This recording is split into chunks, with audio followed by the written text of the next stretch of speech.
So in this video, I'm demonstrating how I drew this adorable little puppy using pastel pencils on Pastelmat paper. I believe the color of Pastelmat that I used was either the brown or the sienna paper, but the exact color really doesn't matter so long as it fits with your subject. I chose the brown because my subject is brown and I thought it would add a nice little warmth to the overall feeling of the drawing, and then I wouldn't have to draw a background as well. So the pencils that I used in this one were mostly Stabilo Carbothello. They're my all-around go-to favorite pencil. I find myself reaching for those the most out of all my brands. But I also used a little mix of my Pitt pastels, which are a little harder. They're good for detailed work. They sharpen to a nice fine point. And I also have a couple Derwent, which are a little on the scratchy side for me, though they do have some nice colors that the other brands don't have. And a few Caran D'Ache pencils, which are a recent addition to my collection. Those are really soft as far as pastel pencils go, and they are really good for laying on top of everything else you've already done. So as I usually do, I like to start with the eyes of the animal that I'm drawing. I used a variety of greens and blues and shadowed with black and darker blues to create a 3D version of the eye. I saved the highlights for last, and for those I believe I used the Pitt pastels and the Caran D'Ache pastels because they layer over the other colors really nicely. So throughout this whole drawing, you'll see that I like to start out with a mid-tone for the undertone, I guess you could call it, of the animal's fur. So in this case, that's a medium brown, and I like to come on top with some of my warmer browns and some of the darker colors, which in this case, I used a good amount of black, since this is a puppy that's a little darker in color. After I've gotten those colors down, I like to come on top with my highlight colors. When you see me working on the ear here, you can kind of tell it took me a little bit of time to figure out what I liked best as my highlight color. Ideally, you should test that out on a scrap piece of paper, but I was being a little lazy and I didn't want to have to cut another piece of paper so that I could test out my colors on it. So I just kept testing and reworking on the animal itself. Again, do not recommend that. It's much better to have a scrap piece of paper by your side to test these things out. And it should be the same paper and the same color as what you're already working on. Otherwise, it may actually not do what you think it will do.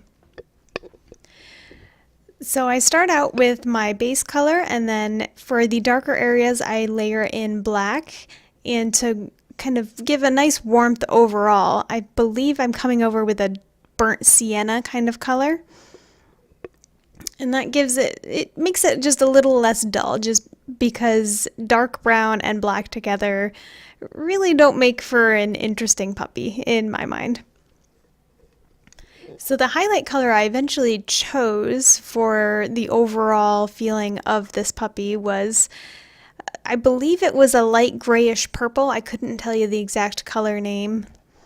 If you look closely enough, you can see that I label all of my pencils with the color name of whatever the company calls their colors.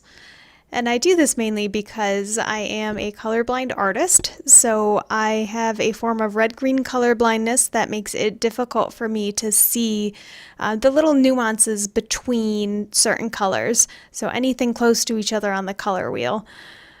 So actually browns and greens, which aren't right next to each other on the color wheel, but those are what I mess up the most as far as my colors go. So in order to not use, colors in this drawing to make it a green puppy instead of a brown, I label all of my pencils that way.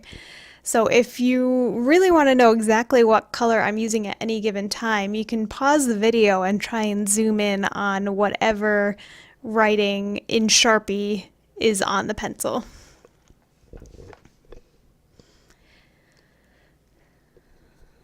So the greatest thing that I can tell you, the biggest piece of advice I can tell you when working with an animal like this is to pay close attention to the direction of the fur and the length of the fur.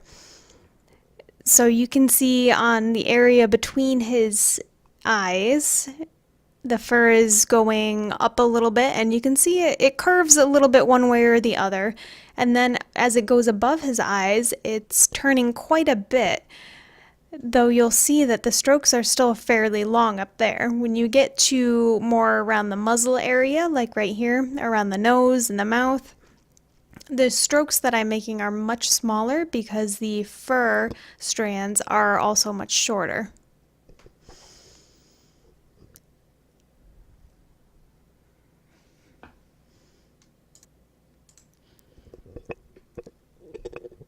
So as I'm working around the dog's nose here, I am paying careful attention to my values and the directions of my strokes, saving my highlight color for last, which is that grayish purple color I'm holding there.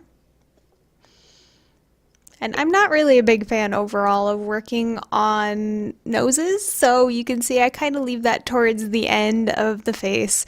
Though at some point you do have to just kind of get it over with and get it in there.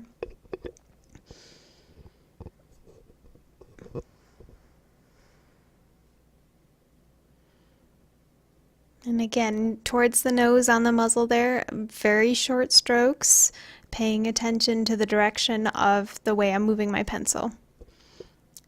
When I'm starting the nose, I start off by laying in some warm grays, and then I actually come on top, I believe, with some browns and blacks in order to closely match the color of the photo that I'm using. And the exact colors that you're using don't really matter so long as you get the values correct.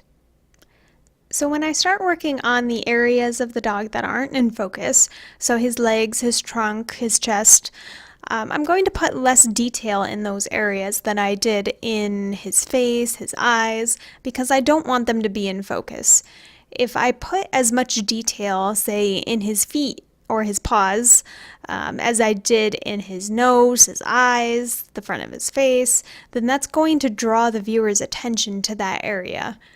And I want the viewer's attention to be focused on this adorable puppy's eyes, or on the rest of his face. The idea is you don't want to draw focus to areas that aren't the main focal point of your drawing. So you won't see me putting any exact strands of fur like I did in his face on the rest of his body.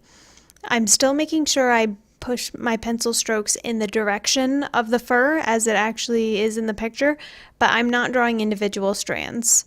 You can see me blending out with my finger quite a bit. I'm trying to get the values correct, I'm trying to get the coloring correct, the shadows, the highlights, but I'm not drawing individual strokes.